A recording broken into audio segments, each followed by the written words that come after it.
And so as long as we're not putting out too many effects that can generate tokens, then that shouldn't be an issue. Right. I mean, well, because I know, because my commander deck is a token spamming deck. That's the whole point of it. Yeah, white, green. Yeah, white, green, blue. Nice. I spam tokens, counter spells, and then pull out Amara to give them all protection. That's like the whole thing. Oh my What's gosh. Commander? I'm trying to think of a good Bant tokens one. My camera keeps breaking. What is going on, dude? It's dumb. Rune or something? Oh, awesome. My commander, I think, actually doesn't have much to do with tokens. It was more from the colours. Was it some owl dude? Malco Spark. Or Derevi. Derevi, that's it. Derevi's cracked. So good. Yeah, it's a good one. Let's see the ability. Oh yeah, playing with tapping, untapping, yeah, that's obviously it. Yeah. I mean, it's just solid, you know. And you never have to take under attacks. But, what's it called? But yeah, like, I see what you mean that tokens can be pretty similar to commons, but just the act of, like, getting them. That's the problem. We need something to fix, like, when you have, like, one way to activate them, like, via some creature or some spell, maybe, and it just feels bad when that one thing dies and you have extra tokens. Yeah, that makes sense. And I think also, in a way, this makes tokens more useful from a design point of view if they have their own army cards, because then we're not limited to them just being squads or whatever else. Like, you could have token heroes or whatever else. So yeah, is it a token squad creature or a token hero creature? Are we going to have just a flat token creature as well? Or like, what? Yeah, that's something else we should talk about. We could do. Ooh, that gives me an idea for a design. So you know the Westvale Abbey or whatever that, like, it's a land that flips into a demon. Oh yeah, when you guys showed me that. Yeah. Oh, I love Westvale. So we could have a landmark, which would be a spell card that summons an artifact figure onto the field, and then when that artifact figure is destroyed, it makes a token demon. Yeah. We got 3 layers of peripherals for this. It's getting real crazy. Yeah, why not? same. Yeah, I guess that just having the distinction of a token is something that's generated, not summoned. Mm-hmm. And when it leaves the battlefield, it's just gone. It's not in a graveyard. Yeah, essentially the same as Magic then. Yeah, not even trying to have, like, effects that, you know, do certain things to tokens and non-tokens and whatnot. Like, we have a lot of play around with that on a card-by-card basis. So tokens are always considered creatures, right? That's still part of the deal? Yeah. Okay. You can have tokens for anything. Per se. Or hero creatures. But I guess like when artifacts are a thing, you could have token artifacts. Okay. And an artifact is not considered a creature then? Not necessarily, no. So, like, the landmarks would be artifacts, but not creatures. As would glyphs. Okay. Like treasure glyphs. Okay, gotcha. Right, well, yeah, that's like what we mimic. Yeah. Oh, man. Treasure glyphs are so gas, dude. Oh, my god. I'm so excited. I was playing the D&D, like, Heroescape campaign, and I just realized there was so much potential in that. Mm. Isn't that basically what we played the other day with Shinobi with that with the chaos? The chaos in the catacombs. Yes. That was the mere tip of the iceberg, my guy. Okay, wait, what else is there?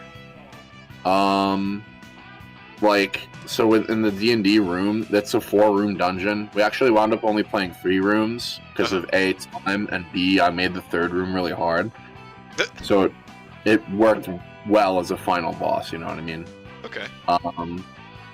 And so across these rooms, there are treasure glyphs that the hero faction, like the person playing as, like, the party, takes treasure glyphs and carries them over into, like, the next mission, the next room.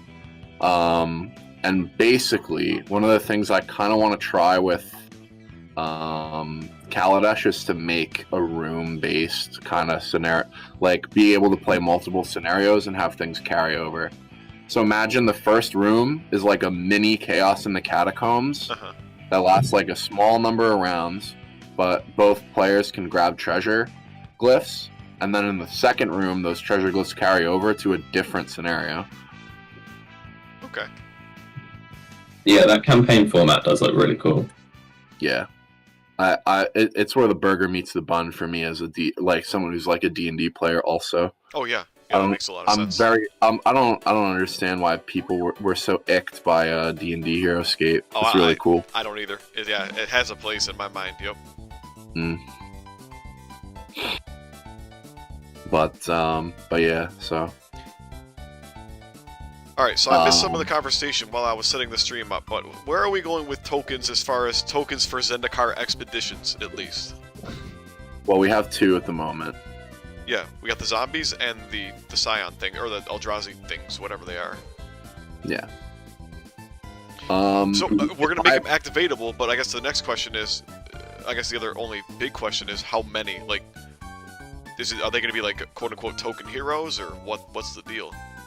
For that, well, I mean, we're pretty solid on, like, you know, what we're doing for this particular set. I think there's room for an Avenger of Zendikar style token, something green that makes saprolings. But I mean, we already have, like, a Shy and whatnot. Yeah. So, I mean, do we want to completely change one of the heroes we're making? I don't necessarily think that's the answer. But we also are lacking large green creatures, which a lot of people kind of like expect to see. Yeah. That's a Shia for us right now. It's gonna be, we expect the mini's gonna be huge, or at least I expect the mini will be huge. Like, you know, Ruiner kind of size. Yeah. Yeah, like it's gotta be a beast, man. Yeah, no, it's like gonna get there. We got that. Like, do we want to? I mean, I guess I don't entirely mind. Do we want to expand our scope and say, let's do the Saproling monster too? So like, green's getting 2 heroes in one set.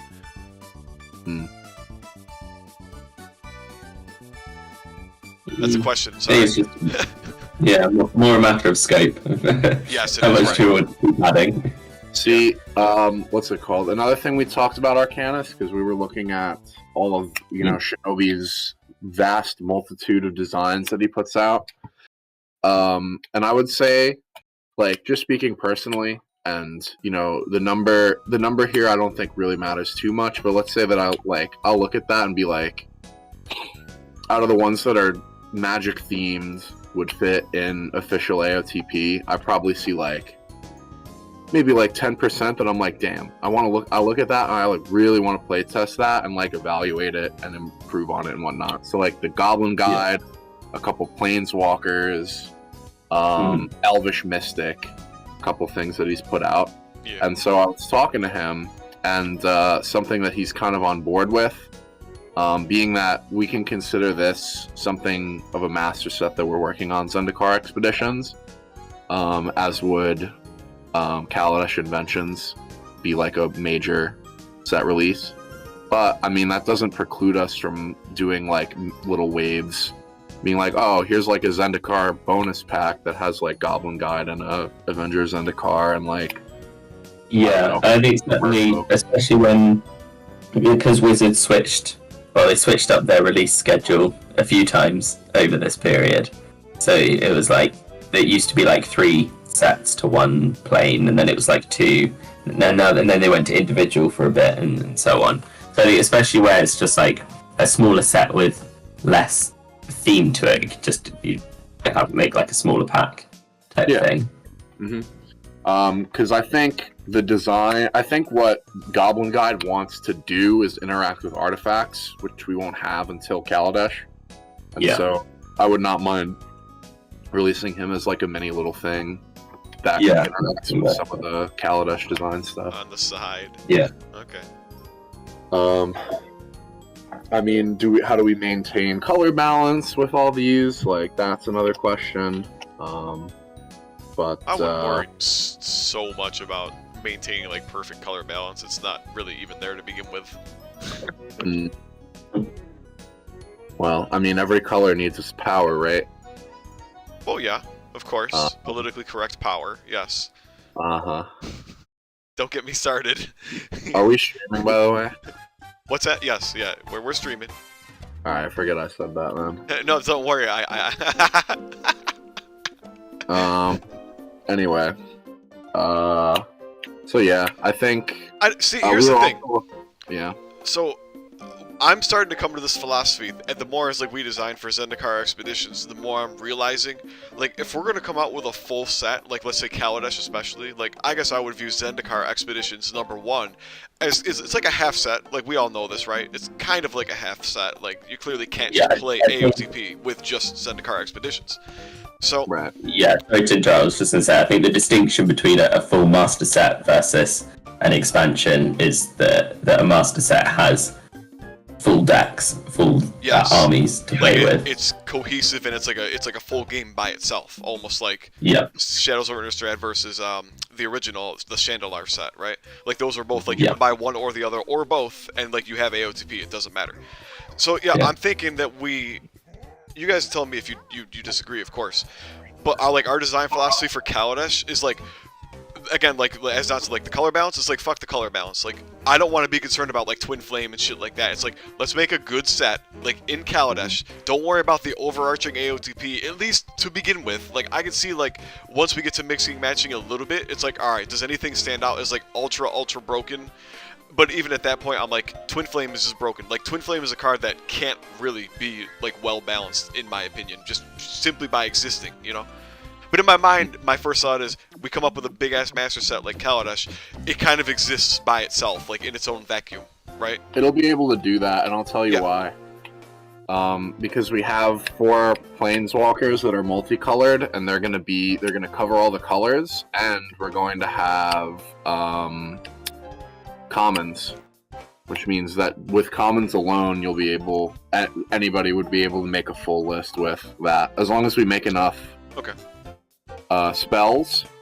So as long as we do the spell thing, then we can absolutely do what you describe, and I think that's a good idea.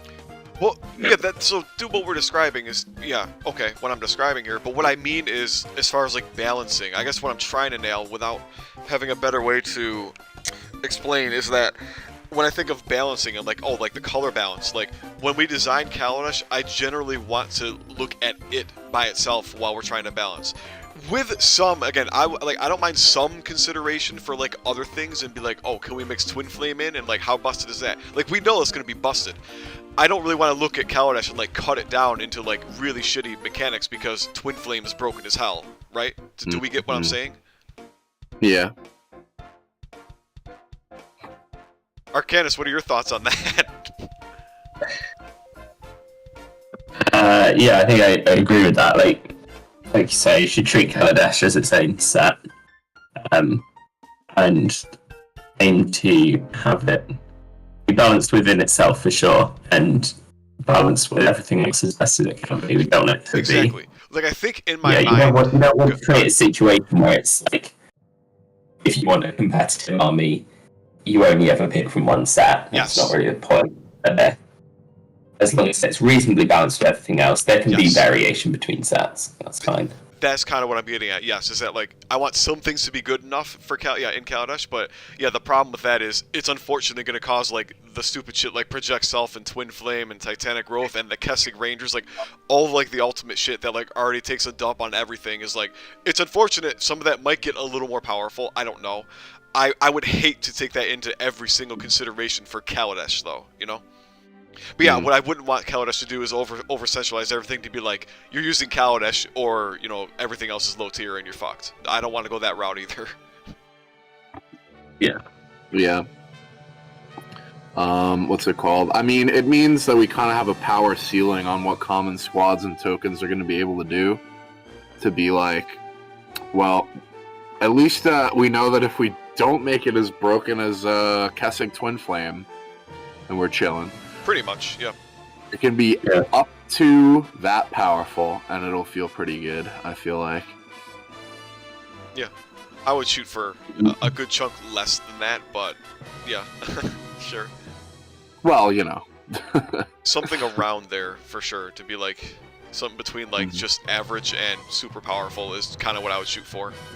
Of course, that all that does is cause this, right? It causes the power scale to constantly. It causes power creep. I mean, as long as we don't make it more broken than Kessig Twin Flame. That's true. It's kind of nice to have a North Star balance like that. Yeah. So. Okay. Well, good. But so tokens though. So back. I want to get back to tokens now that we got a lull here. So what are we planning? And again, I missed the conversation. Are we going to make like these zombies and these Eldrazi like a token squad? Are they just a token creature, a token hero creature? What's going on with this? Like, are we going to activate them? Is that going to be an option? Well, if we activate them,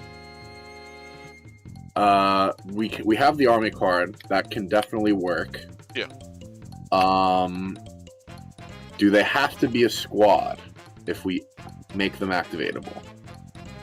I don't think so. I think you just need an army card.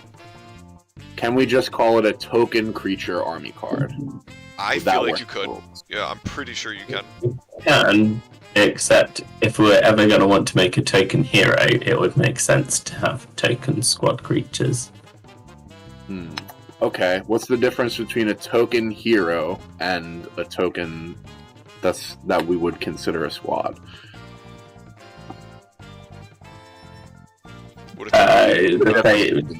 a difference between heroes and squads normally. Well, like no, like the kind of so like zombies, token zombies would feel like a squad, yeah. Yeah. Okay. So what would be a token that we would make a hero? So my example was like the Ormondal, the demon that comes out of the fucking Abbey or whatever. Yes. You know? So like what are examples of like that? Well, isn't that an example? Like, where are we going with this? Well, okay. So my point is that hero, what we call a hero token, Ormondal, for example, is a legendary.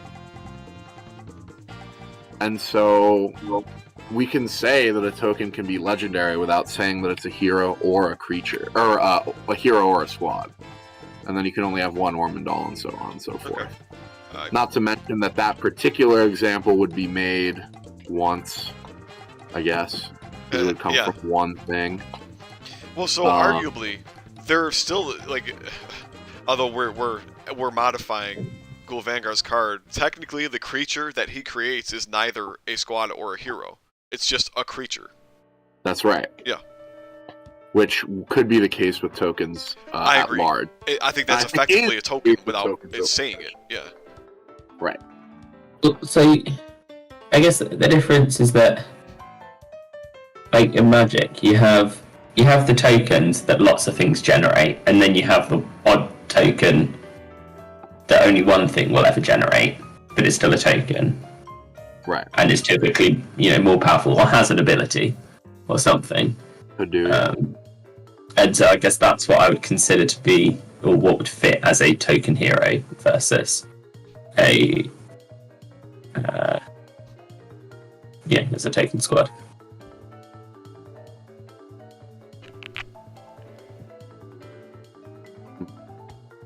So it seems to me like we're kind of on the same page here at this stage.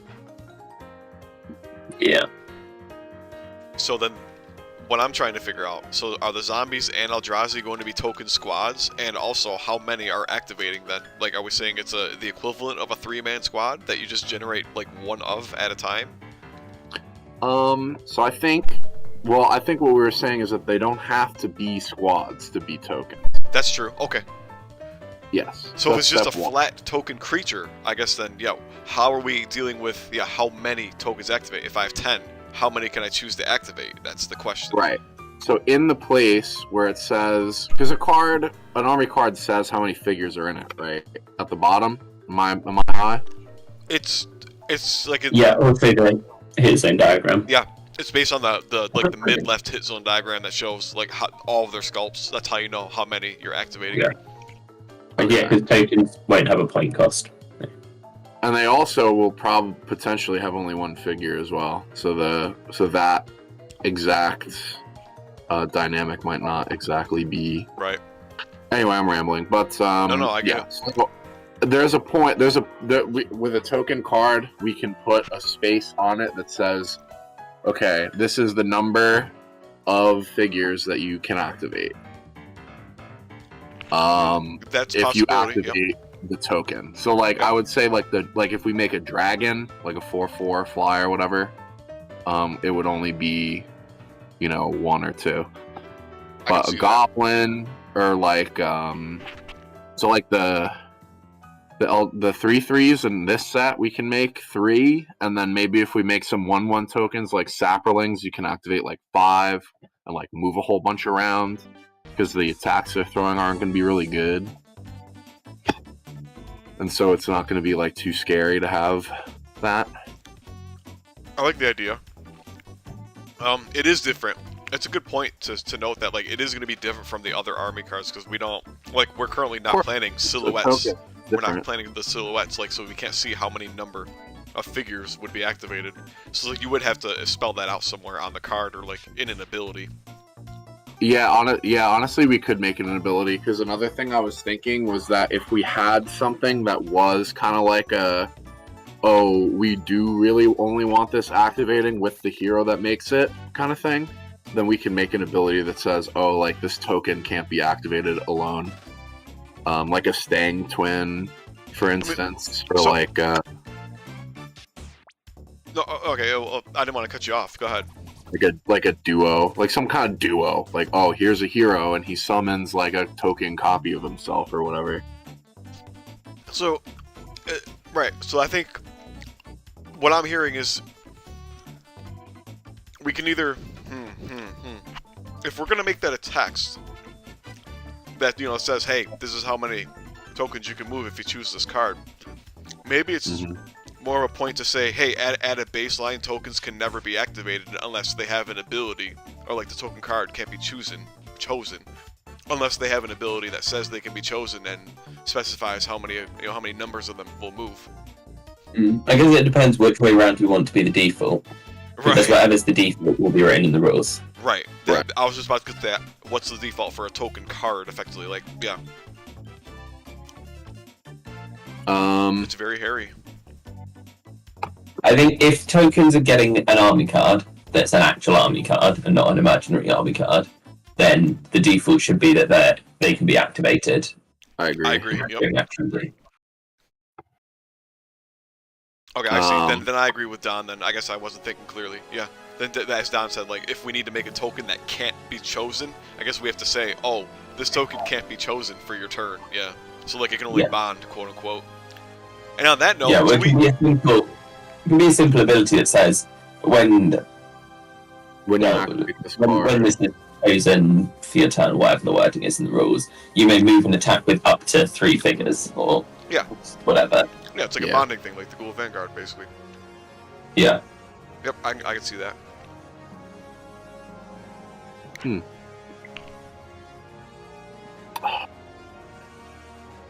Okay, so in terms of implications, if we were to go ahead with that change, so changes or the effects it would have that I can see is that Nissa's trees wouldn't be tokens. They're just elemental end of turn. Right? Yeah, so it currently reads, until end of turn, that tree becomes a green token elemental creature under your control, with etc. etc. So it would just becomes a green elemental creature. Yeah, I guess that works. I don't see why we have to remove that. You're saying that it would have because it wouldn't have a card. Yeah. Wouldn't have a card, it wouldn't be the same thing. It's just you're animating an object. Yeah, I guess you're right, huh? That is kind of odd, isn't it? Are we gonna have to retweak like the entire Ghoul Vanguard card then because of all this? This is ridiculous. I don't think so. We can say that it makes a token with a figure that is the figure that you used or whatever. You know what I'm saying? Well, I worded it like a melon. Was written. I think we can just not make a new card for it. Because the new card was to simplify wording. Yeah. When tokens were a different thing, now tokens are this thing. I think it would get more complicated trying to describe it. Yeah. You can't activate the thing that it makes Yeah. in the base rules. Technically. Yep. Damn, you're That's right. why I'm saying all this. That is hairy.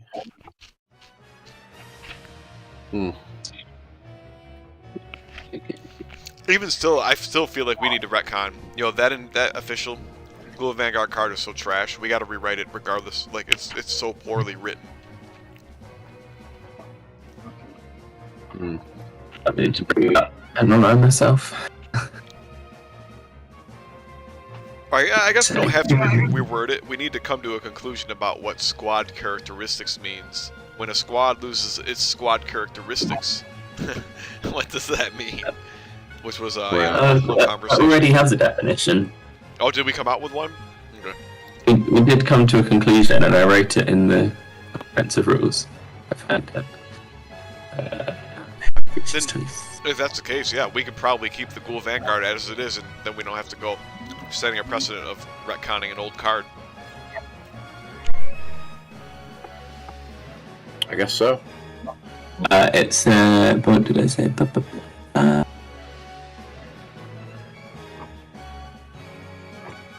Squad characteristics means the squad type, and by extension any applicable rules that were applied. These creatures are no longer part of a squad. Okay, so yeah, I guess in my mind I could have sworn we had a whole chat, and I don't remember the conclusion. A whole chat meaning like it was on the Discord and in some threads. I think the whole chat concluded in saying that essentially nothing else on the card that made up those creatures could be counted as squad characteristics, and the only thing that could be described as a squad characteristic was the fact it was a squad creature. Right. Which means that if it's not a squad creature, you can't target it with things that say target squad creature. And that it's just a creature. Right. But so the question was like, right, what's its color? What's its height? What's its size? I guess maybe even point cost, but I feel like you can kind of assume it's 0. But things like that, right? Yeah. It's like, at some good level, it's like, why not copy everything from the old card? But then it's like, okay, then what does squad characteristics mean, right? It's just so weird. That's what I mean. When I say we need to define that, I mean, like, squad characteristics generally to me... size, those are... Yeah. Here's another thing, is that that's not necessarily a squad characteristic. On the card, aren't they? What's that? They're on the card. Yes. So yeah, they're squad characteristics. Well, here's the thing, though. So, like, height and color and all that shit, like, that's not only a squad characteristic, but... Because, like, a hero has that, a planeswalker has that. But, it's more of a... Right, we need to just find some stupid-ass way to define what a squad characteristic is. And in my mind, like, I think I pulled up in the Discord, it was the chat about... Okay, like, we go to the rulebook, and we say... there's, like, the alphabetical... A through, like, M. It's like, oh, A, and, like, the picture points to, like, here's the name of the card. Like, there's an image of the card, and it's like, here's, like, the little red A, and it points to the name. And it's like, down below, A, this is the name of the card. B, this is whatever, the fucking art of the card. C, here are the hit zones. D, here's the power. Like that, like it's spelled out in the rulebook. We might need to do something kind of like that to be like, what's a squad characteristic? Just for fucking Ghoul Vanguard. We did do that before. It's just defining what do we think squad characteristics is. Essentially, none of those things can be described as squad characteristics. I don't know. But then it's like, okay. I think the only one, the only thing I slightly sidestepped was the cost, because there's nothing in game that refers to cost. That's so true. I was like, well, that doesn't really matter then. Yeah, that's true. Not officially, there's nothing. Yeah, it's just a matter of, right, we're gonna have to, I don't know if we vote, but it's like, when Ghoul Vanguard says they lose squad characteristics, it's like, so what ports from their original card and what does not? Yeah, I think where it's at currently is that saying that squad characteristics means it's no longer has the squad type, so it is just creature and then whatever other creature types it had. And it's not associated with its original squad anymore if the others are still on the battlefield. Right, like you can't, if your opponent activates it, it's not like they're like, oh, it's my guy still. That makes sense. Yeah, it's not linked to that army card anymore. So it just copied stuff over. So what carries over, right? So like his color, like does the color remain? I mean, the silly question is, does its abilities remain? Which I assume if it doesn't, I've never played that way. That's a possibility. Again, it's just defining this shit and being like, this is what carries over, this is what does not. Like, am I crazy? My question is, like, if I kill a Flamewing Phoenix... Current ruling is that abilities are retained. Oh, abilities are retained? Oh my gosh! Oh, okay. Wait, you can't use activated abilities because you can't activate the card. True. But there's still, like, passive shit, like flying, which would be cool, thematically. Who said it kept abilities? Yes, that was why we said abilities should be retained. If you zombify... a Phoenix. It can fly, right? A bird, it can still fly. I could see it. On that basis, its ability should be copied across. Oh, that's interesting. And like, so like you zombify a Leyline Phantom, it still has Phantom Walk. That's interesting. Yeah. I haven't thought too much about that. I could have sworn I had a rebuttal, and I feel like that's a bad idea. Like on paper, like lore-wise, that sounds hilarious. Or like thematically, it sounds good. However, mechanically, there's going to be problems. Almost guaranteed, there's going to be problems. Yeah, that's gonna make a Shinobi moment right there. Yeah, and I could have sworn I put it in the chat somewhere. Again, that was probably like 6 months to a year ago, but I don't remember any of it off the top of my head. I'd have to go through and dig, but like almost guaranteed, we're gonna have like really fucking weird rules things that come off of doing that. Yeah, it causes a lot of problems for sure. Yeah. That's why, like, in my mind, I'm like, I don't know. Maybe we don't waste our time sitting here spinning our wheels on this. We might just have to go back into fucking text chat and be like, I don't know. We'll figure it out. Because, yeah, we can spin our wheels all day. We're all going to have different opinions. We're all going to be pissed at the conclusion, or at least I probably will be at the end of the day. So it is what it is. Like, we just got to get this past us at some point, not during a live stream.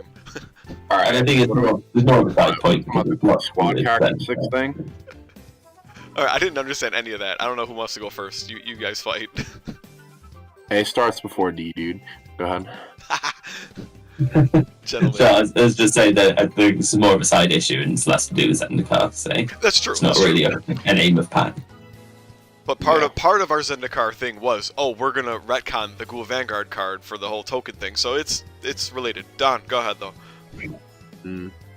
Yeah, no, I see that the relation is under fire here.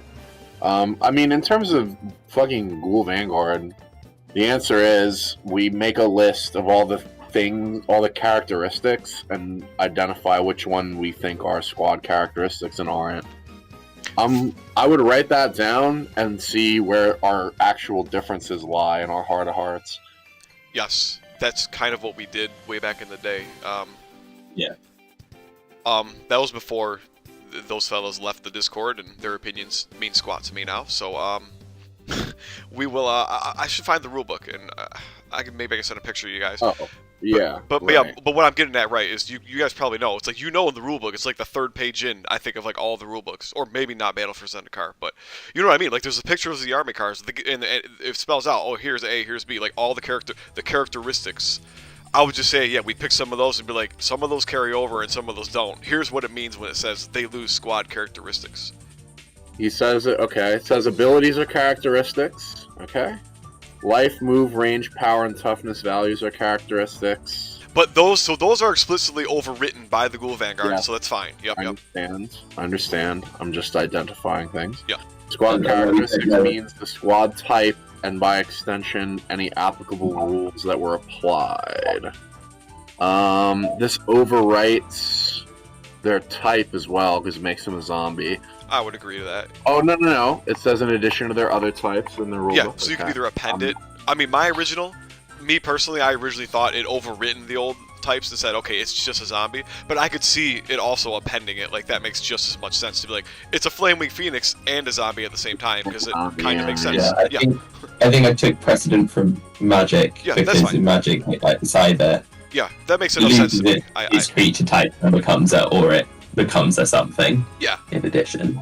Yeah, in addition is fine. I don't see an issue. Sure. And then it says that the zombies have no controller. Which is fun. What is the reason for that? Is there like a spell interaction? Because it doesn't say that they come back under your control. Oh, so you can't sacrifice them to bone splinters, can you, Squidward? Correct. Like, technically you can't roll LEAs with them or nothing, but I haven't been playing with that rule for quite some time, I'll tell you that much. Yeah, the whole no control... So, well, first of all, didn't we say that whenever an ability creates a token, that you control that token, right? Like, that was kind of our cover. While the Ghoul of Vanguard, like, while we were retconning the Ghoul of Vanguard, we're going to say, whenever an ability creates a token, which we were going to change him to do, it says whoever controls the ability which created the token also controls the token. That was the easy way out. Now we have a problem.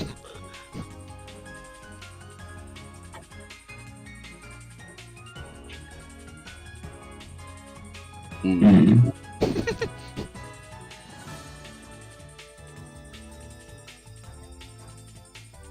I mean, return each squad creation. Isn't it? I think if... What a fucking clown, dude. I think if tokens are going to be activatable things with an army card that are just generated, not summoned, that's not what Ghoul Vanguard does. What do you mean that's not what Ghoul Vanguard does? Oh, okay. Yeah, so we can't retcon Ghoul Vanguard to say that he makes tokens. Yes, if we're going to change tokens to be, yes, an army card. Yeah, you're right. That I think this Honestly, makes Ghoul Vanguard a different beast. Okay. We still can do that. I mean, it's just a overreach of power in a way. Yeah, so I think before the change was to say that he makes token copies of stuff. But he would have, he basically worked the same, other than like we changed. And that's because mechanically it was the same. Yeah. But the wording was so much better. Yep. Right. But if mechanically tokens are something else, we shouldn't change the mechanics of the card. Like for the casual player, it should behave exactly the same, even if, you know, in very technical situations it's slightly different, and the way the rules work in the game engine are different. To a casual player, they should function. The old and the new version should function the same way. I guess I see your point. That's true. Trade-off to be made. What a lad. Ghoul Vanguard really leading the way in terms of rules discussion. Hatred. Yeah, hatred of rules. Oh my gosh. Well, no. You wouldn't think some like mid-tier card would be like the most controversial fucking thing, but somehow it is. That's why you don't write things like squad characteristics. Never explain it anywhere. This is literally, I think, the only mention of squad characteristics anywhere. So it's like, yep, okay.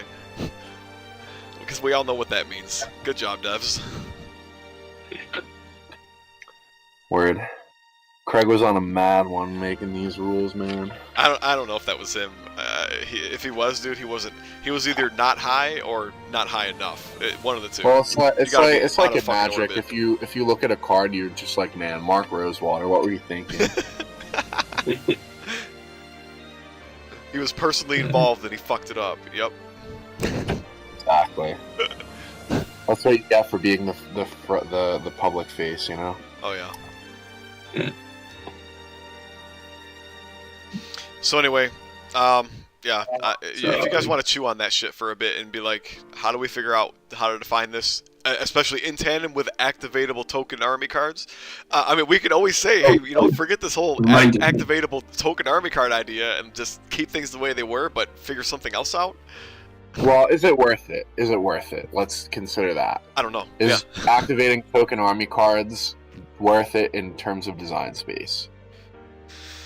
I feel like at the end of the day, it reduces field odds when you have all these tokens left out on the board. Yep. It adds strategic options. Yep. It opens up new designs for potential armies, which could be covered by commons It's true. Yes, that But also I agree. Is the difference going to be worth it? Yeah. I think it, like having tokens as activatable things that are generated, not summoned, is a viable route to go. Because you can have, well, because then like you could, for example, have an army that's full of your big heroes, but make up some of the numbers by spawning out some tokens with spells and stuff. Or abilities. Yeah, like a spell that could make a token. You know. I mean, spells that you put in your deck that make tokens and make artifacts, like landmarks or whatever. I do like that mechanic. I'm interested in exploring it. Yeah.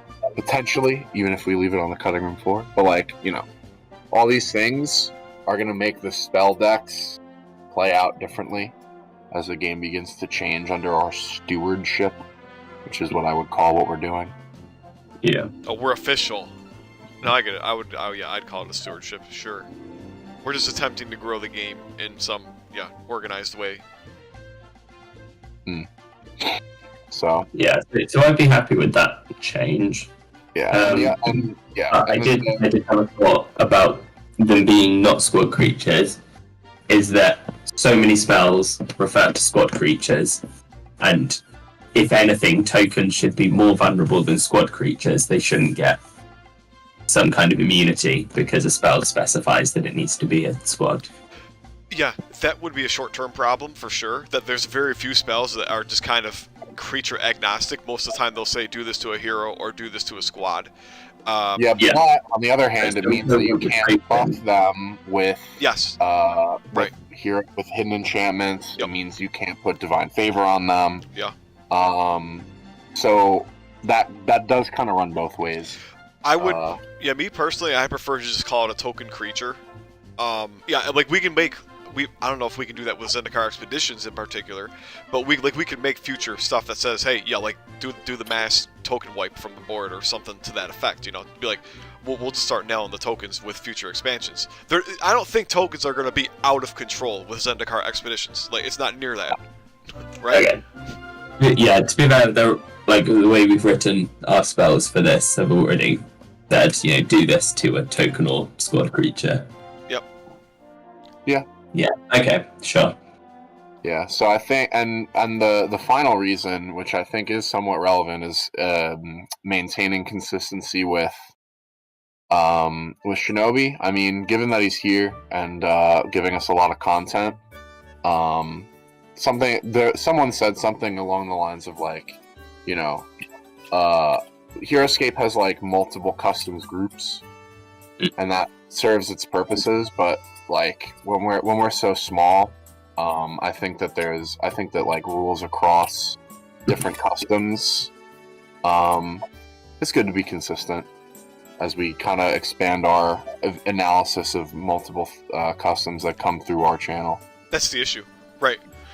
The issue is, and I agree with you, like, we should work with Shinobi to an extent. Like, I absolutely love, like, the stuff he has, the ideas he has. But yeah, the issue is Heroescape has, like, all these different shits laid out. Yeah, like, they have power glyphs, they have treasure glyphs. Like, we don't have treasure glyphs. They got, like, the Marvel superheroes, who are, like, a whole different fucking, like, tier of power. Like, AOTP got 3 fucking sets, so it's like, we have a lot of space to play with. It's just a matter of if we set something up to be like, here's how tokens work. Shinobi has his own ideas. Yeah, like at a minimum we can be like try to come to a conclusion with him to be like, what do you think is a cool idea for this, like for artifacts? And then if we can all get on the same page, it at least looks a little better. Maybe not looks a little better. There's more content and it's more easily understandable across both of our groups. Well, our group and his creations, right? Yeah, no, I think. I mean, not to be didactic about it, but I think it is fair to say, well, this is the, quote unquote, official edition of rules to the game. I'm calling it that. Just about, like, yeah, I would never be an asshole and be like, you play it my way or the highway. But yeah, effectively, I'm like, I'm the only one here. Individual customs can introduce mechanics as and when they want, and and they will inevitably probably end up clashing with it. Yeah. But I don't think that's an issue. I think that's just a case of, well, it's which sets are you playing with type Yes, thing. exactly. Just defining what you're gonna play with. Yeah. Right. I mean, the rules up approach is something that you and I think, really see eye to eye with, Arcanis. And so, like, the benefit of that is that you can take something and you can compare it to the rules, like the compendium of rules, and be like, all right, well, I can know exactly how this is going to work out. Ghoul Vanguard notwithstanding. Ghoul Vanguard needs his. I need to think of an emoji to put with him.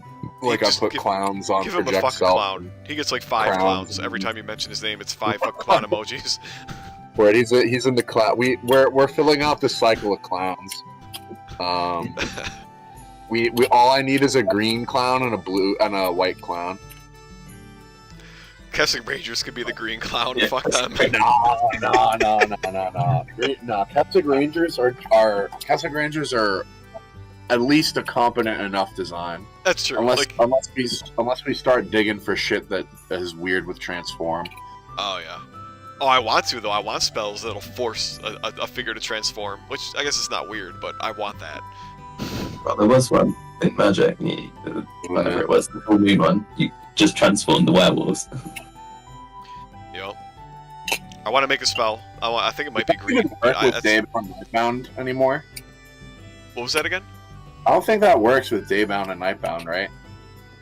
That spell. Daybound and Nightbound from the latest Innistrad set. Yeah. I don't think it works. I don't think it can transform Daybound werewolves. No.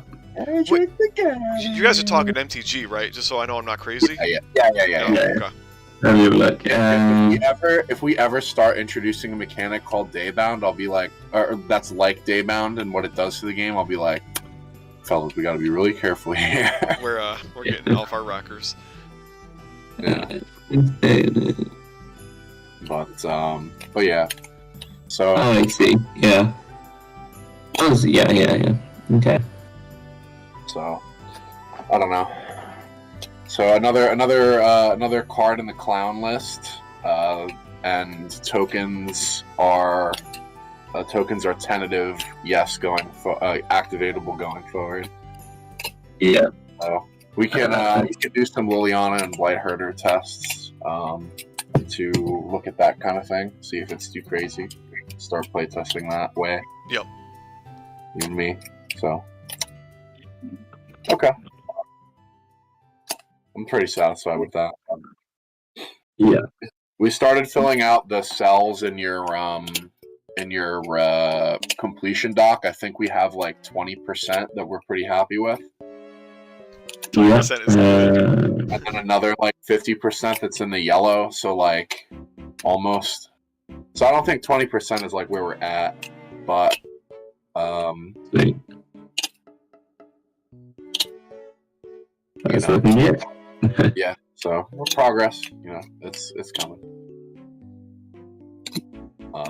We put a green on a model.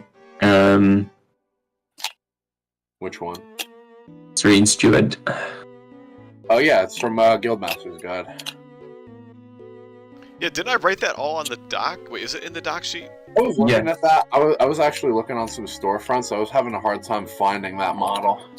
I was going to say, so I think because availability of certain things differs across the globe, I was at least going to try and find a 3D printable version for everything as well. Yeah. Well, I mean, yeah, that's fair. But would you try to make it the same thing? I don't know. Yeah, it's like just trying to have a resemblance to it. I mean, yeah, people make STLs of all the HeroScape figures because that game's been dead for so long. So I don't know. Maybe there's like an underground market of people who do the same for D&D minis. Yeah, maybe. Probably. Yeah, there's got to be, right? So. Actually, I wonder. I think it's good to think about this. Let's search for Serene Stewart. Actually, that's not much. It's called, no. Can't you get that shit off of eBay? Human Cleric Guildmaster's Guide to Ravnica. Can't you pretty easily find like Serene Stewart on eBay? You're about to make me go eBay this right now, dude. I don't know, dude.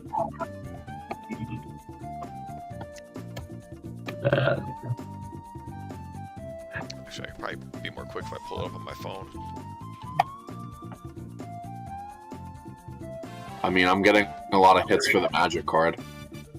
Yeah, you probably would. I don't know. Remember the name of the figure? Guildmasters. I don't. Is it actually called Serene Stewart? That's just for Human Cleric. Yeah, so I can only buy it from the US or from Germany. Well, you still have problems with transporting shit from the EU. Sounds like a skill issue. Sorry, Arcanis. Yeah, that is kind of a bummer, though. You're right. I mean, yeah, EU shipping's normally okay, but this one's a flat rate of £12 to ship it. See if we can buy like bulk buy in bulk, and like then you're paying $12 for like 10 figures, right? Fingers crossed, I guess. I don't know, dude. I mean, it's fine. Okay, what's the alternative though? Like, so it's fine if we don't have to use the human cleric. Yeah, so the alternative would be that there's a 3D printable one. Okay. Something that could be printed. So I was having a play around with what's it called, Hero Forge. Yeah, I think Shinobi. Yo, Shinobi's all over Hero Forge, dude. Holy shit, you gotta get in a chat with him. Or is it the other one? There's two, and one of them has imported all the pieces from the other because they're kind of like combining.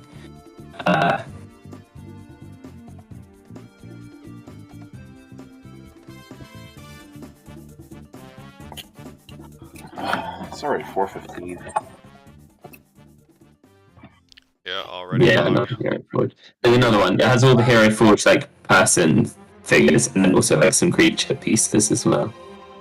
But anyway, so yeah, I was maybe looking into that because that's like to just get the STL of the figure you make. It's like a few pounds. It's actually pretty reasonable. Okay. Yeah. Well, okay. I don't mind that. I mean, for me personally, and now this is going the other way, of course. I think for me to have to pay for like some, because I don't have a 3D printer, there's no way I can't squeeze it in where I currently live. But yeah, like I'd assume anyway that like me bothering somebody else to print it for me and like ship it to me is probably just as expensive, if not more expensive, than just paying $5 plus another $5 shipping to get the fucking pre-painted figure, you know, from the Guildmaster's Guide of Ravnica on eBay, which is like what I'm seeing right now. Like I see multiple $5.98 with $3.88 shipping, $6.95, $5 shipping, $3.99, $4 shipping. So, and I don't mind. Like, no, I absolutely agree. We need to like for like you, Arcanis, or like for other people, not just in the U.S. Of course, I'm thinking selfish here, but yeah, like we should have alternatives. And like, so do we do that instead? Like, do we say, okay, here's an STL file you can use, and then here's a figure that you can just buy, maybe? Yeah. What do you guys think? I like both of those. Yeah. I mean, we can make. I mean, yeah. Would we make a new column to be like, yes. Alright, we know what we're doing for the regular figure and the STL? Yes, that's what I'm suggesting, basically. Is like, yeah, there's some pre-purchasable figure, and then there's also a 3D printable file that you can obtain. Yes. Arcanis, what do you think of that? Like an extra row in that sheet for that. Oh, yeah, add a row to the thing. Yeah, that makes sense. Yeah. And then we'll have, we'll work on the STL file, which I'm going to be ass cheeks at. I assume you guys, like, I don't know anything about 3D printing, so that'll be probably for others to handle. I've got a guy that does it for me. Yeah. As far as like, yeah, like where do you find it, or how, you know, do you create it? I don't know. That's all Greek to me. So good luck. Yeah.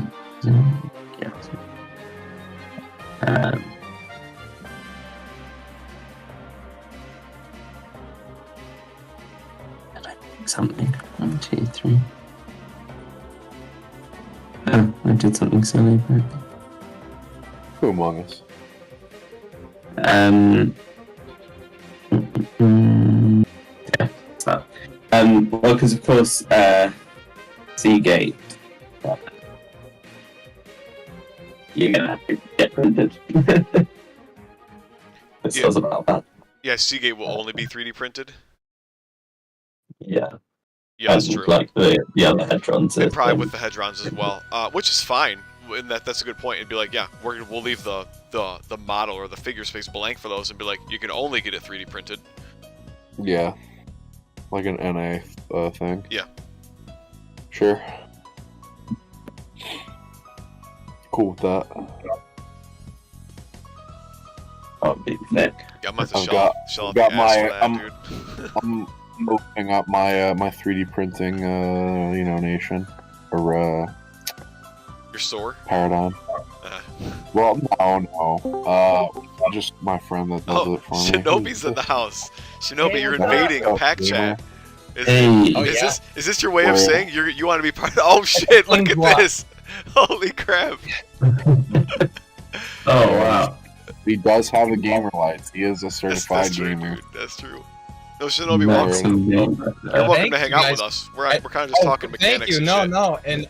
and you guys had such kind words. I was live streaming. I was just checking you out. Like when I got home, I was like, oh my god, they're talking about me. I better get on here. Yeah, very cool, fellas. Well, we're basically arguing about tokens. Being activatable.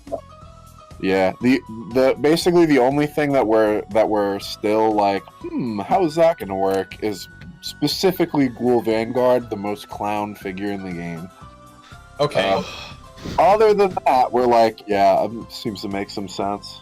We discussed some technology, like writing it in a way that different tokens can have different amounts of like activations per turn.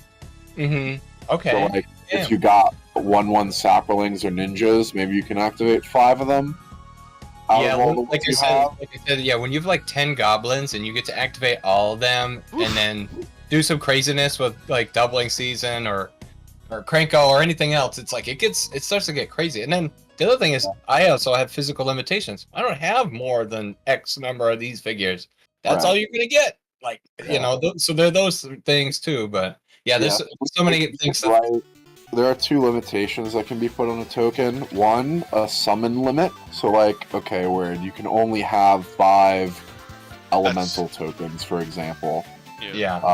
Which can be written on the card. Or the other alternative is there can be an activation limit. So when you activate the token, okay, maybe you've got fucking 10 of them because you've been double seasoning all over the place. But the card is written that you can still only activate a certain number. So like, for example, a 4/4 dragon token, like that's a thing in Magic, pretty common. Yeah. Oh yeah.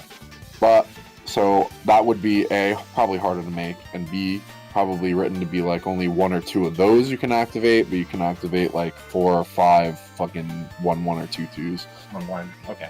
Yeah. So there is technology that we can apply to the token cards to make them balanced knobs. As a developer, I love twisted knobs. Very cool. 100%. Well, don't let me slow you down or try to reiterate a lot of the banter that you guys had before I jumped on. So I already forgot, dude. Glad to be here. Yo, we derailed the whole train. Well, so Shinobi, have you met Arcanis before in a voice chat?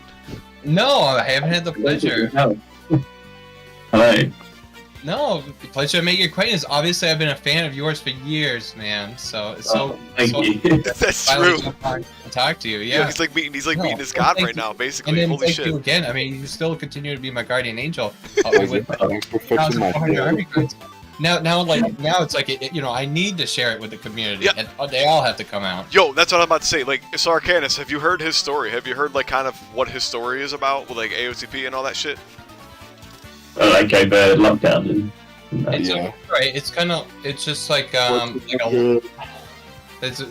COVID, it became my passion project, building all those army cards. And I was gonna say, you've seen them. I mean, I shared the file with you and everything. So yeah, there's quite a lot of stuff there. it's all in its previous form, and obviously, I mean, you guys all seem like you know the rules and you're subject matter experts in your own thing. So yeah, I definitely want to make them like better, because I know it's broken. I've had lots of games instances. It's just like I always kind of played the games like, okay, well, what figures do I want to paint and make and do for this week? And then on the weekend, I'd make a game, and then we'd have all these cool figures that we'd get to play with later. And then it just kind of built upon itself. And yeah, no, it's been crazy.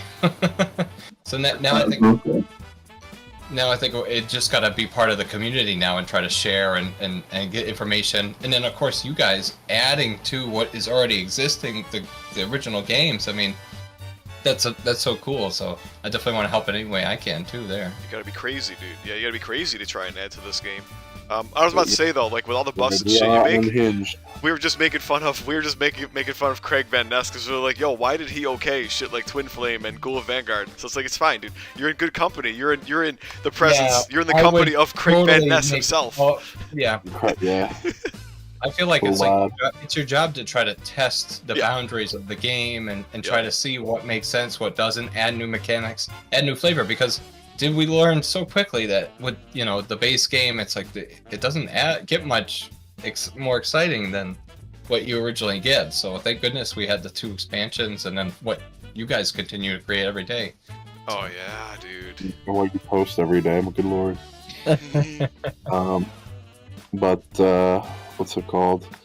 Yeah, and you got your set editor like fixed up, right? You said with like the different templates so and whatnot. Yeah, me and Arcanis have been working. Well, he had me like prototype it and see if it worked because I had like hundreds of hybrid cards, and it actually is amazing. I mean, it works perfectly. I was gonna say, I guess I hadn't seen anything about when you were ready with your version 4 template.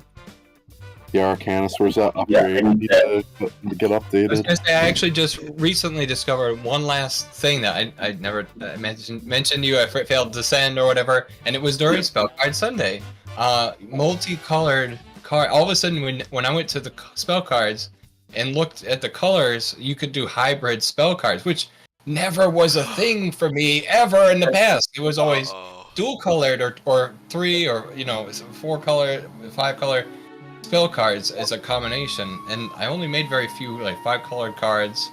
I did make a couple because I wanted to try to make some deck with 5 color. How cool would it be like a 5 colored deck, right? Don's like, I don't know. but yeah, so the floodgates are open. When you activate the hybrid it's spell, 420, baby. I'm ready to talk to you.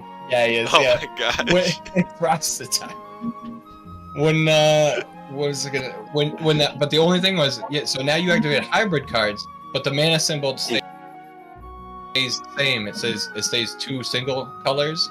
So like if you make it Boros colors, they won't mix into the one symbol. That was the only new addition or thing I was going to mention to you, Arcanis. So if you do pencil something down, or I'll send you a message.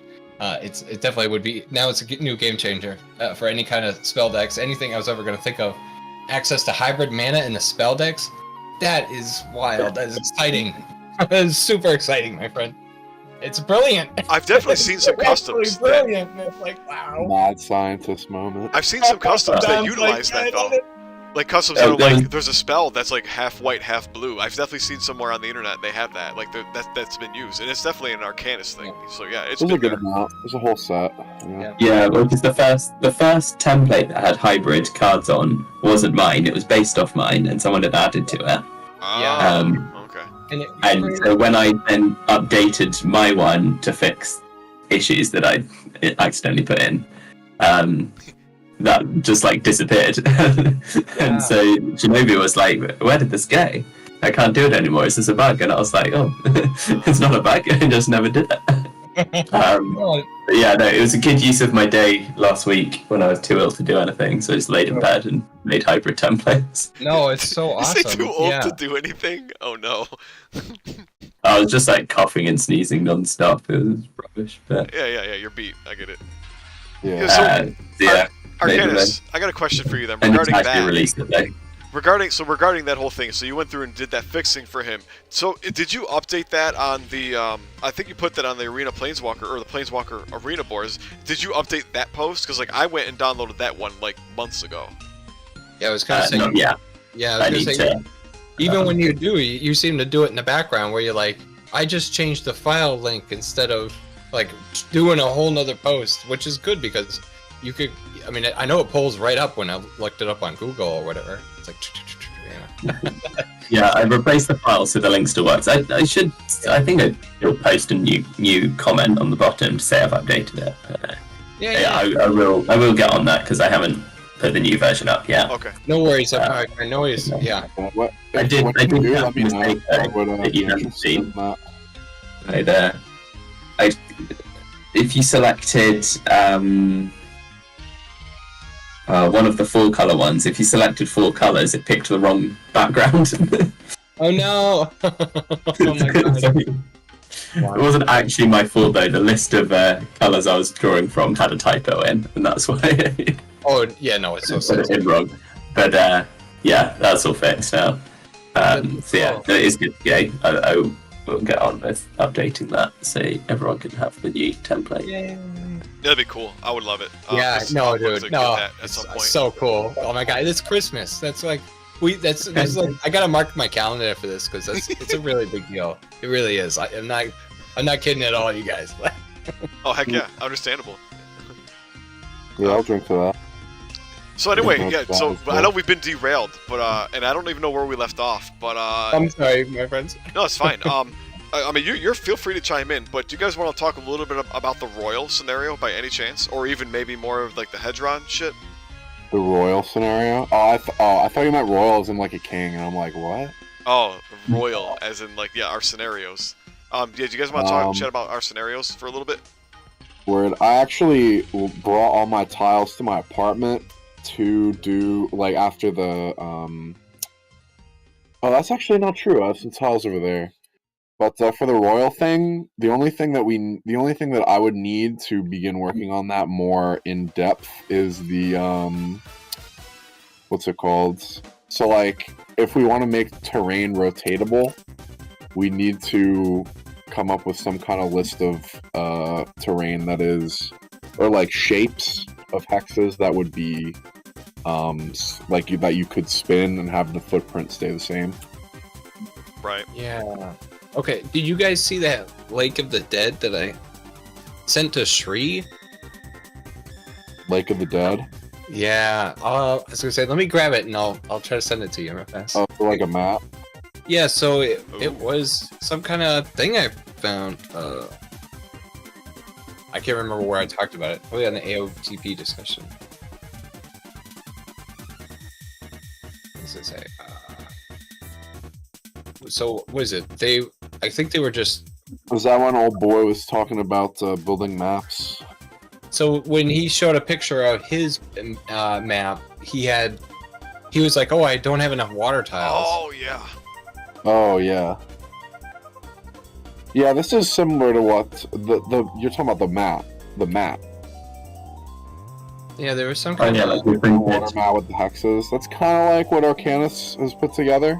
Yeah, I was gonna say I think it's just water tiles or something. Yeah.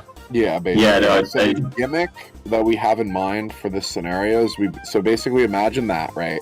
Mm-hmm. So it's a flat tile, and then let's say that you've got a couple different like terrain pieces sitting on it, you know? So now if you have a 7 hex, if you have I don't have my boards here, I'm pretty sure. But let's say that you have...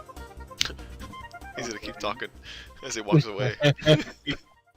So, upcoming spoiler for Zendikar Expeditions. Okay. There will be 4 new terrain boards on one side, nice and grassy, and on the other side, they'll combine to be a big, vast expanse of water to act as baseboards.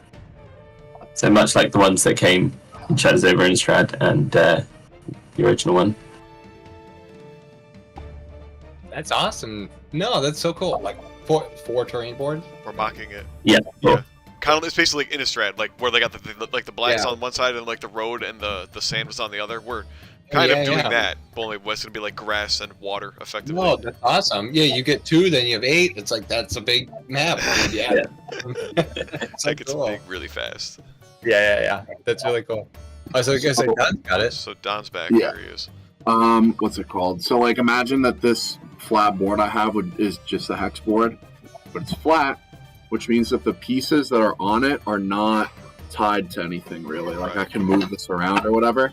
Yeah. And I can move this around as I'm like setting up my map. But one of the gimmick that we have in mind for the royal scenario is that let's say I have this terrain piece here. Okay, that's great.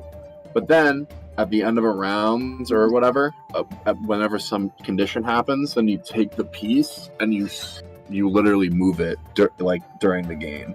Wow. Yeah, that's really cool. But the problem is they're interlocking tiles, and like, I feel like get them apart. Or do you need like a Lego tool? No, it's because it's sitting on the baseboards. So Shinobi, it's like the AOT P boards. Yeah, it's like fucking cardboard, just like that. Yeah, so it's like you just spin it. It's the exact same thing. There's no interlocking. You just spin the whole piece. That's all it is. Nice and easy. So it's interlocking with itself, and then you take that piece and spin it. Yes, you take the piece, but it doesn't interlock with the actual tiny thin board. Oh, but you spin the rest of it. Yeah, it's easy. It's a good idea by Don. Like he did it by accident, I think, one day. But it's actually a really cool idea. Hey, that's some of the coolest stuff it is ever invented, you know? Right. So then, like, this figure wouldn't be engaged before, but is engaged now. Yeah. Wild. Yeah. Now, how does that control what direction it turns? How many rotations? Is that a dice roll? Is that? I don't know if we've gotten that far. That's to be worked out. Yes. Oh, we haven't gotten that far. It's just kind of like a rough idea. The turn marker, yeah, right. Yeah. Even turns, odd turns. Oh man, it's crazy. You never know. I think there needs to be some element of randomness to it. Oh yeah. But they'll be triggered on something like a turn end or something like that, and it will. You can do D20. D20 is always an easy one. Yeah. Fun. That's neat. I was gonna say, let me show what I was looking at. So. So I think it's because you guys were talking about the cool Vanguard, and I'm like, what? This thing, like, what's that? Oh. I think it's just you. Go ahead. Lake of the Dead, Magic the Gathering, Arena of the Planeswalker. So I found this on Pinterest. Yeah, I was like, oh, look at that. So I guess it's on this Board Game Geek website. Yeah, so some fella made this kind of body of water, but you see how it is like cardboard, or could be printed on a piece of cardstock and just pasted on the board to make up just water and terrain pieces. Yeah. No, that's cool. Oh, but yeah, so that'd be negative space. That's level 1. Yeah, you're right though. But how the heck could you make it look like this? Like, that's really good. Like, you're getting all the water spaces. The terrain looks just like the terrain that came with the game. Like, it's really how well it would interface with the actual boards. I mean, it looks good, but like, if it's a printout, even if it were like laminated, I don't know. Yeah. I can say it's an absolute pain tracing edges into redrawing it out again because I did it once. Oh my god. Yeah. But the problem I have is anytime I download these images and try to print them, they never come out as the correct scale. The size of these hexes don't ever match, so I haven't really had time of scaling it out to print correctly. And that's what I had.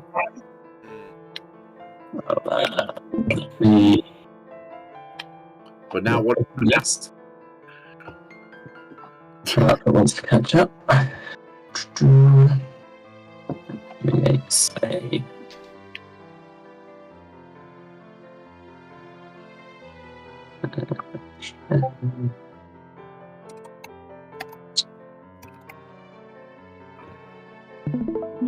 Lake of the Dead. Yeah. See, there we go. So these are the boards. There'll be water on one side. That's so cool. And then the other side. Can't see. So this is A3 paper. Is the scale. Yeah. So we do the size. Yes, they've got the hexes and then the correct jigsaw to lock into terrain boards. I haven't quite figured out how to cut it out easily, but we'll get there. I gotta pick up me some A3 paper because I know that I can print that shit at work. Oh my gosh. And That's so cool. picture. This one, yeah. So then the full boards on the back come together into a big.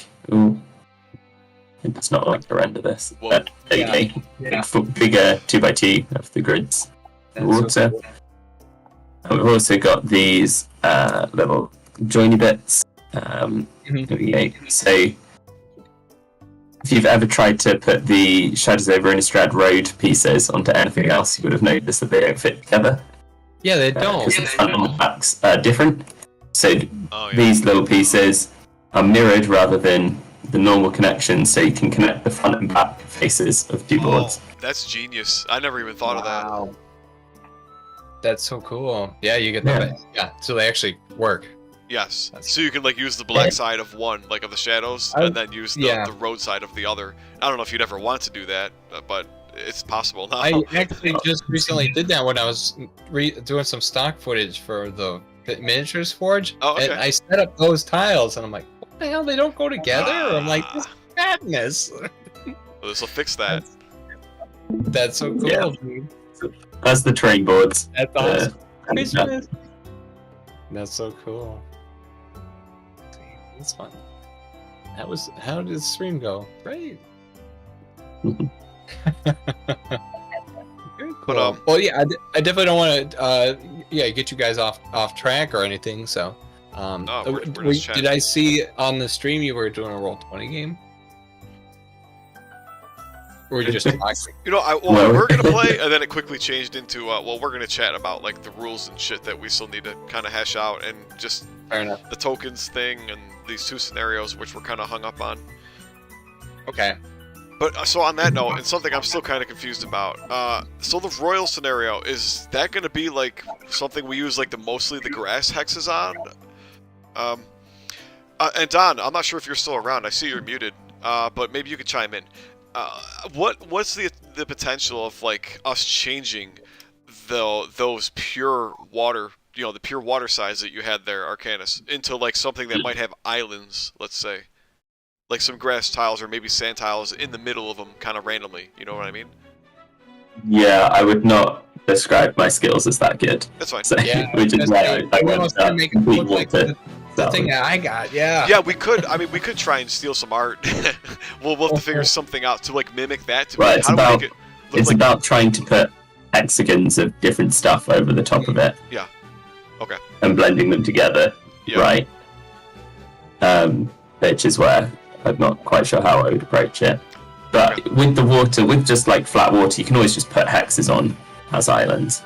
Oh yeah, absolutely. That's a possibility. Okay. Yeah. That's, the thing is, they had to art. Yeah, Magic the Gathering had to art commission all those terrain boards and tiles. Like that is its own piece of work of art. I mean, that's not my skill set. But do you know like who is there somebody's signature on the corner? Like I wonder what artist, Magic the Gathering artists, they had do that. It's so cool. Should we try and pay them or beg them to help us? Oh gosh. You pay some grass? Yeah. Oh my god. Yeah, it would be nice, but there's unfortunately we got to make do with what we got. Yeah, of course. Yeah, thus far we've not had an artist join the PAC team. We're left with whatever we can manage. Yeah, of course. Whatever morons, join like me, so that's fine. So anyway, I'm jumped around a bit, but so the water boards, like, are we gonna use like, is the royal gonna get like the grass boards, and then the like the hedgerow alignment gonna get the water boards, or like, what's the intent with those? Like, are we gonna kind of do like half grass, half water for one, or like, you know what I mean? Like, what's your whatever you want? What's your vision? Although I think so, Seagate, because Seagate sits on the shoreline. Yeah. There should be some water surrounding Seagate itself, and then the Seagate. So which scenario and is then gonna? Grass.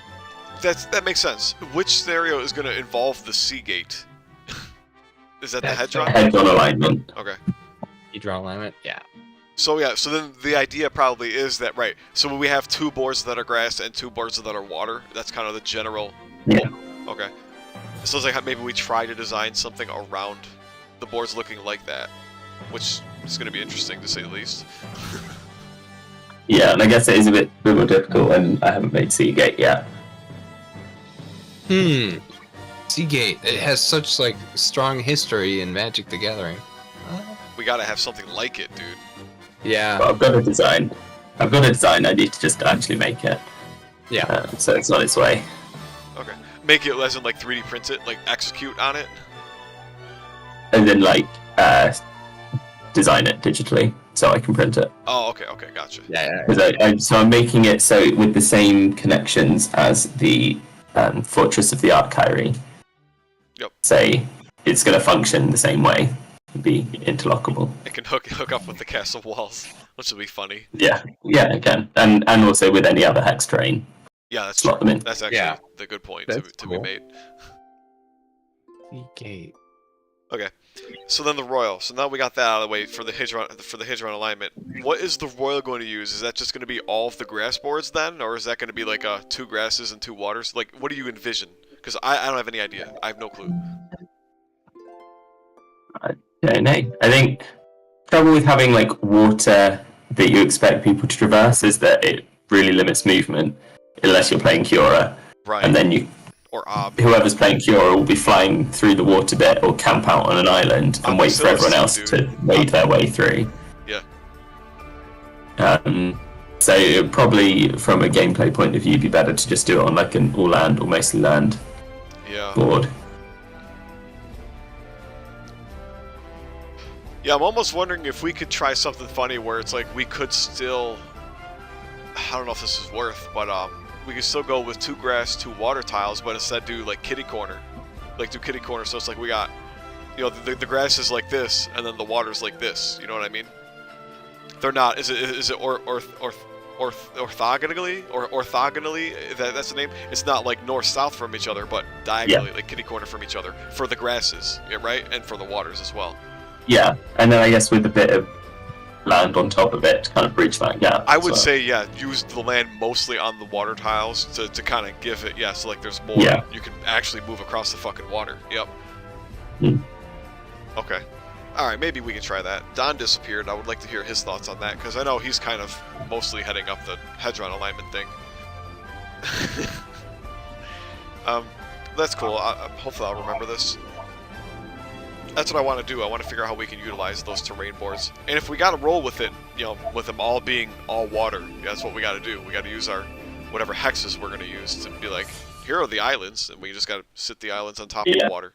End of discussion. That is the point of the interlocking. That's so you can use the front and backs together, so we can join them land and see quite easily. Okay. Yeah, it will be cool to see that in practice for sure. To see how well those interlocking things, you know, for like the basically it's a gender bender without me having a better word, but it's basically okay. Let's flip it to make the things that don't work now work. I want to see how that works in practice. Have you tested it? Have you like made any of them, or that's all theoretical right now? I haven't printed any of them out yet because well, things are moving around. It's just fucking time. It's fine. And then I was like, I'm going to focus on Seagate because that's the big model, and I'm going to get that done first. Yeah, no problem. Okay, I was just asking because I wonder, like in practice, like in actual physical practice, is it going to work out? I mean, I guess I expect it would, but I'd like to see it myself. It is just 2D. I mean, I've mapped out what the edges should be true. to make it work. So. Literally just showed the picture, so yeah. It should all join out. So then there are no problems. Okay. All right. This sounds good.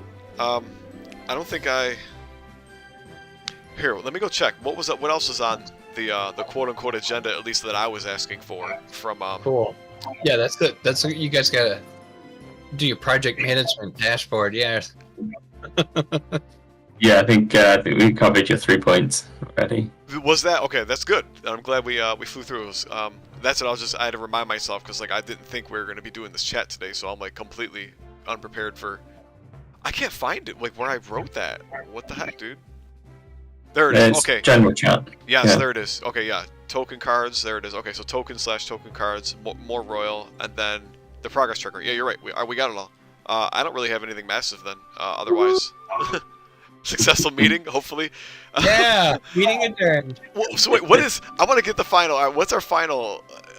Are we going to talk more about tokens in the chat? I guess I'm still confused. Where are we going with the tokens? Do we want? So yeah, I was kind of curious too. Don kind of wanted. Beat a dead horse. Don's that way on my stream. Don kind of wanted to do the whole like make an activatable card. Like he said that sounded like the better long-term thing. It's just now we got to figure out the bullshit in the short term, right? Yeah. Is that so? Is that Yes, I think you're saying that we'd try them out as activatable. Yeah. What that means is that token creatures aren't summoned; they're only made by abilities. When they're made, you get their army card that goes with them. Yeah. And you can choose that army card for a turn as you would normally. Yeah. Activating up to however many the card allows. Yeah. And then when a token leaves the battlefield, it ceases to exist. Yeah, for any reason. Yeah, so it doesn't go to the It graveyard. won't go to a graveyard, it won't go to exile, it won't go anywhere. Even if you try to put it somewhere, it will just disappear. Yeah, that's a cool rule. I like that idea. Yeah. What about the life on the tokens? I always said they only got one life to live. Don's pretty strong. We don't need to be picky about that. Depends on the token. I generally agree. Yeah, I've returned to stake my claim because I feel strongly about this. But you want to say one life, right? Like, really badly. Yes. Yeah. I'm not particularly married, but go ahead, go on a rant. Let's hear it. Oh my god, dude, it's so cringe. I mean, they're basically the same. I feel the same way about them as I feel about token or commons. Yeah, which is what I was popping off about in the first place. Yeah. I mean, you know, rather than being too powerful, they should generally be one life. Yeah, easy to kill. I mean, simple as that. Yeah, I mostly agree with that, but I think that doesn't need to be a rule. Like a per rule se. book. It's just a generally done thing, but there can always be exceptions. I agree. If there is an exception, I would need a very strong case towards why it should be an exception. Sure. Yeah. I agree. Like Thing in the Ice. How about that? Like Thing in the Ice. It has a crazy amount of life, but an ability deals damage to it regularly. Something. Oh, okay, but is that a token? Is that a fucking... I don't know, it could be. Isn't that Merit Lodge or something? No. What was the Thing in the Ice? I know that was something else in the ice. It could be a blue creature with transform.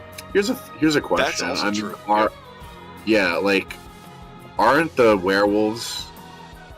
No, they're not. They're not tokens. I was gonna say that as a meme, but then I realized that it would definitely mental boom at least one person, possibly me. Well, if you want, are the werewolves tokens, guys? What happens? Well, is that where do they go? You Are you can talking consider werewolves exist in the same space as tokens before they get put in the game? I don't know. They never. The rulebook never explains where transform figures go, or like where they remain while they're waiting to be put on. My argument is that you have in the card game, you have a 2D card that turns over with transform. It's using a third dimension. On the board, you have a 3D figure that folds through a fourth dimension to turn into a different figure. The two figures occupy the same space. Okay, we're going fourth dimension now. They're the front and back of a 3D figure. Are you sure you want to go into medicine, my guy? Theoretically. A physicist. I love he's that. He's gonna have to be a physicist instead. Oh yeah, that got my motor over there. That's really funny. Yeah. Because you're right. You're totally right. I figured there's also this thing in Magic the Gathering called outside the game. And you take stuff from outside the game, and sometimes it goes into the game that you're playing and stuff. So, I don't know. I figured, you get where your army cards are and everything else, and they're just kind of in this spot outside the game getting ready to go in or whatever. That's what tokens are going to wind up kind of being too. We came up with an example, Shinobi, a extreme case. Do you know what Westvale Abbey is in Magic? What the fuck? No, but I'll look it up real fast. Okay, so if you look it up, it's a land that flips into a demon. I think that was my promo card as well. I went to the pre-release. I got the date stamped one. Was that when they were doing like you could get a stamp from any card in the set? Yeah. All right. So Westvale Abbey, right? So like you sacrifice 5 things, and then the land turns into like a big demon, right? Yeah. Okay. Yeah. So with you put down human cleric creature tokens, and then you can sacrifice 5 creatures of any kind, as long as they're creatures, and then you transform it and untap it, and it becomes this flying lifelink indestructible haste. 9/7, yeah. Oh, yeah, 9/7 land. So we were talking about extreme cases and like legendary tokens, for instance. So I was like, bet. Check it out. So you have a landmark card in your spell deck using your landmark mechanic. Westvale Abbey landmark. Yeah. You play the spell, which means that you make an artifact figure on the board. Where'd that artifact figure come from? Fucking the same outside of the game zone as the Ravagers. I don't know. So here's your landmark figure, which comes with an army card, and then so that was generated by your spell card, and then the landmark can have some condition to sacrifice itself and then make you the demon token. So you have a spell card that makes a landmark figure that makes a demon token. Yeah. How many layers can we go down? Oh yeah, because it's a I was gonna say I don't want to jump off the rails talking about tokens with the landmarks, but I mean whatever you guys wanted to. I mean I don't mind talking about my stuff. I just don't want to go like you're saying, dream within a dream or something. Yeah. But it is a rabbit hole. I mean, they're like I always said, the game wasn't that successful because they didn't add a lot of content to it. So what did I do? I took it upon myself to build a lot of content, and I don't know. Yeah, landmarks was just something I thought I was going to try to add because, you go collect little castle figurines and I don't know, like little mountains and different things. Even Christmas tree ornaments, like dude, they make sick landmarks. Get yourself a Christmas tree ornament. It's a landmark. You're actually kind of true about that. I know I'm true because I walked through the craft store, dude. So I don't know. But yeah, I don't know. And I was thinking, how cool would this thing be that kind of just almost is like a wall. It hangs out. It doesn't do anything except as passive things that add to the game, kind of like glyphs do or whatever. So yeah. No, I'm into them. I think they have a future and. I want to steal that mechanic for sure. There you go, man. Yeah. Royalty free. There you go. It's off to you. I would rather documentation behind how it executes and works and everything. Word. Well, we are the rules guys. I know you are. I mean, do you have such documentation, or are you just kind of winging it with the landmarks? It's all up here, man. I'm just kind of like, hey, house rule. We're gonna do this. We're gonna do that. But you always talk about it before you play the game. Yeah, so this week I'm going to add this new thing and this. Well, and you guys do that too. You talk about what new things you're adding to the game before you play it. Yeah. But with what I had a question for you too, because I learned this when I was doing the D&D Heroescape rooms campaign. Okay. Well, because in the last room I wound up using more elementals than were probably fair, and so I wound up using a lot of plot armor. Re-rolling shit for no reason, basically. Do you use plot armor in your games? Because it sounds to me like you play AOTP as a kind of like a DM, dude. I do. And there's almost no guarantee that we'll ever. So when we always start a game, it's like I have this epic quest ahead of you, this is insane. you gotta deal with a monster that's gonna turn the whole world into fucking water. Yeah. so as they go through the game, there's really nothing there that's gonna save them. There's no, just like D&D, there's no chance that your characters actually might get through that alive. So yeah, no, a lot of the times it just comes in the dice rolls and stuff. What would you say your party's success rate is? I guess at least 80% successful usually, in all the different games and stuff, yeah, maybe I make them too weak or. I was about to say, do you fudge the numbers like mid-game to be like, oh, no, never mind, guys, that's broken. Pretend like that didn't happen, like nothing like that. If anything, it's me forgetting what all the NPCs do. Okay. I write miles of text on every single one of those army cards you guys see, right? Yeah. Yeah. Five abilities. What is the guy doing here? And he does this. Oh, if you he's got and instead of me bogging it down and reading the rules and the text and everything, I feel like I'm like, oh, I'm double check or taking 12 years to take a turn with a bunch of NPCs. I'm just like, oh no, this. I'll do something thematic or something like, oh, this guy jumps over here and he tries to do this. Instead of, oh, he's got this special ability, because I freaking forget. I've added so much stuff. There's no way I can keep every scenario, all this brand new content, everything on the board, and I'm conducting the game and answering questions. And no, I'm just like, dude, I get it. I get it. That's why I don't play NPCs D&D like I used to, man. Yeah. Well, it's a lot. You don't play what like you used to, Don? D&D. Oh, D&D. Oh, yeah, it's nutty. It's the same thing. I mean, it's exactly what he's describing. Yeah. So I usually kind of just, I guess I'm just like, oh, yeah, I'll try this.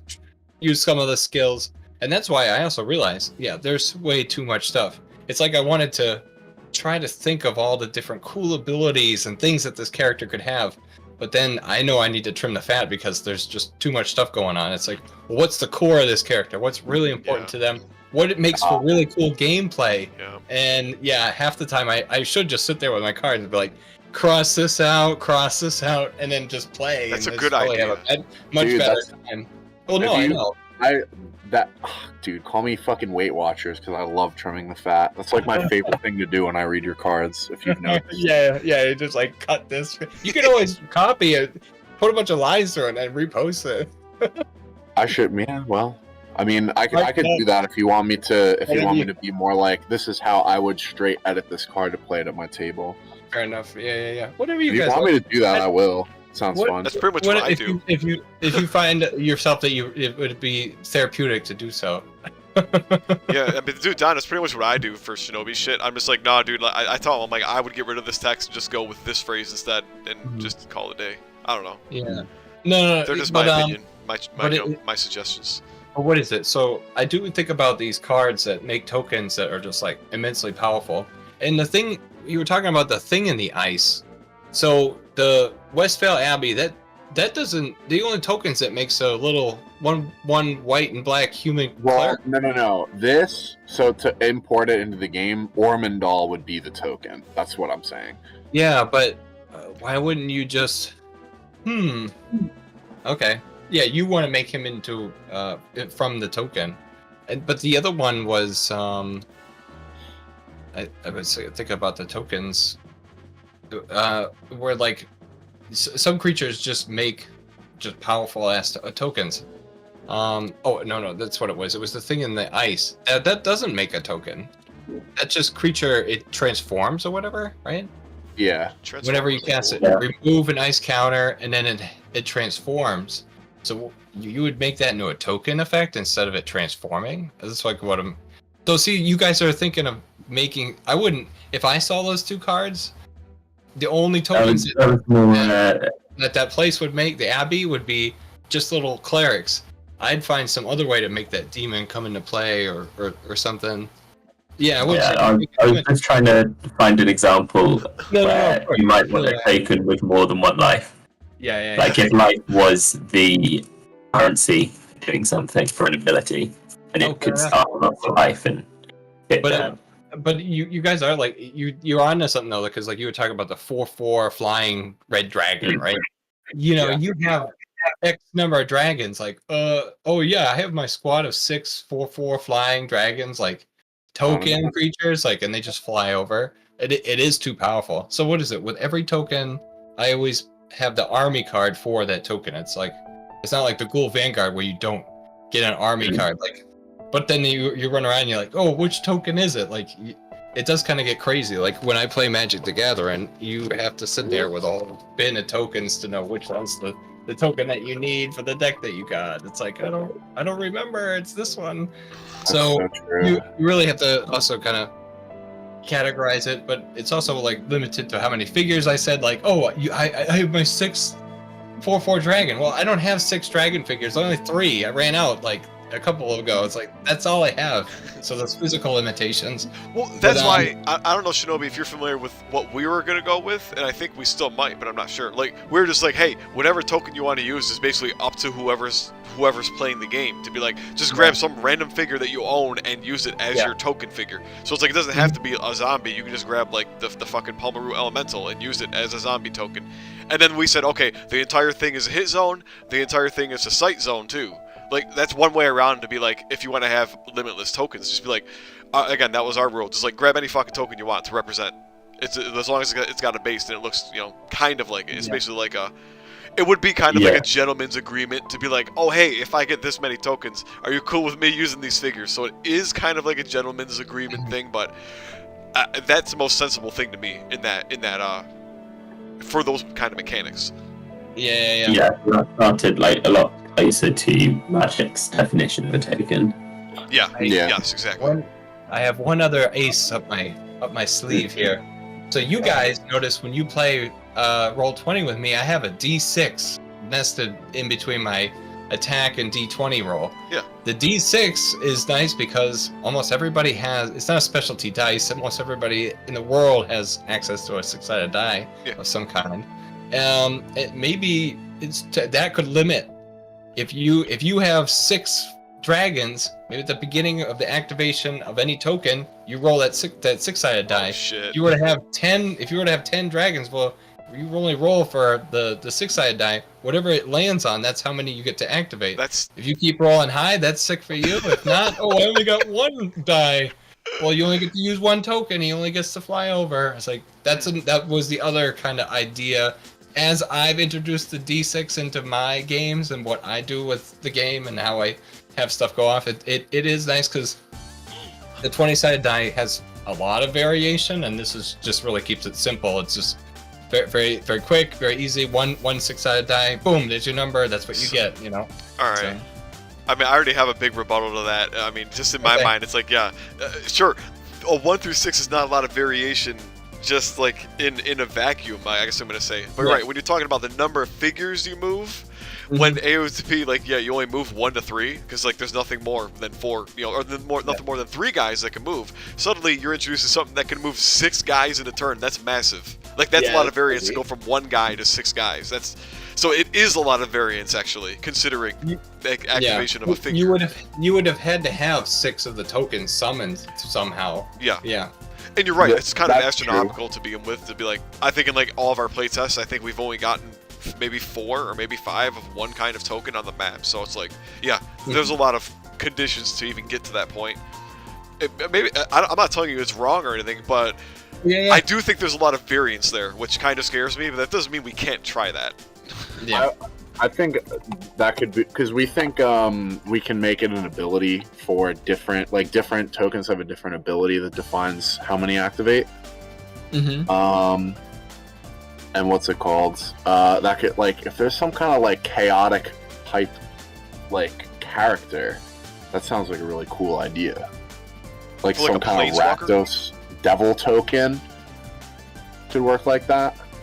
I wouldn't mind that. For like a planeswalker to have that theme is basically what you're saying? What? No. Like okay. So there's a devil token that when it's like a 1/1, and when it dies, you throw 1 damage around. That's what the token is. Okay. But that devil token, we could have that kind of an effect where like it's random how many of them activate. Yes. Okay. Okay. Yeah. That's like one example. I don't know. We can go through the fucking annals of Magic history to find more. I like that. That sounds a little better. It could be a shitty it's a 1/1, so it doesn't have to be strong, where activating 6 is amazing. And if you're still concerned about the variance in 1 versus 6, you can do what Unglued does, or Unfinity rather, which is there are some rolls where it's like you take 2 d6s and you the difference between them is your result. So if you roll a 4 and a 2, then what you get is 2. Right. If you roll a 6 and a 3, you get 3. What if you get a 0? That's... You just fucked. Okay. If you roll 2 like 3s, ideas the difference anymore, is 0. But there are different ways Right, that you can get it. use a Yes. D6 to get variance. I get you. Yeah, no, I like what you said. Like, we can make just one specific token which activates that way, which is cool. Yeah, because I would hate to think every token activates based on a D6, because then you're like every one of them has to be shitty no matter what. At least that's my base assumption. You have no control over the actual how good it's going to be or activate. Yeah, it's like I wouldn't have necessarily taken that turn if I only got to use one of those dudes. Yeah. Yeah. Yeah. But with the imps, I think that could be pretty funny. I think there's space for that. That's pretty cool. Yeah.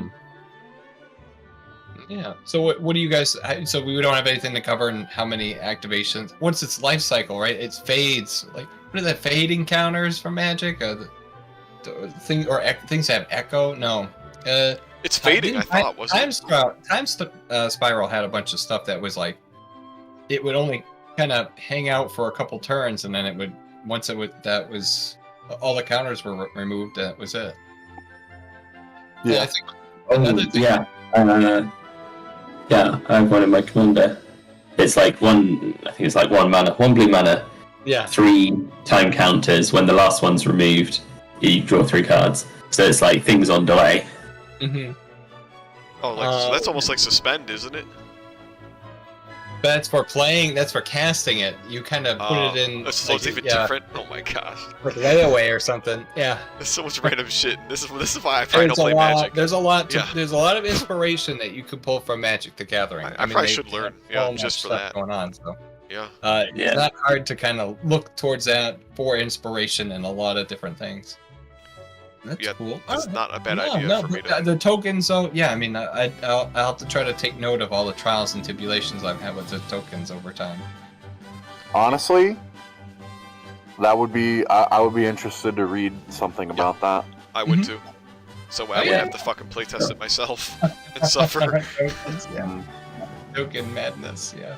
It's fun. It's neat, though. I felt like it was, especially after they made the Creature Swarm Forge miniatures. I mean, they had all these Magic the Gathering miniatures of the creature tokens.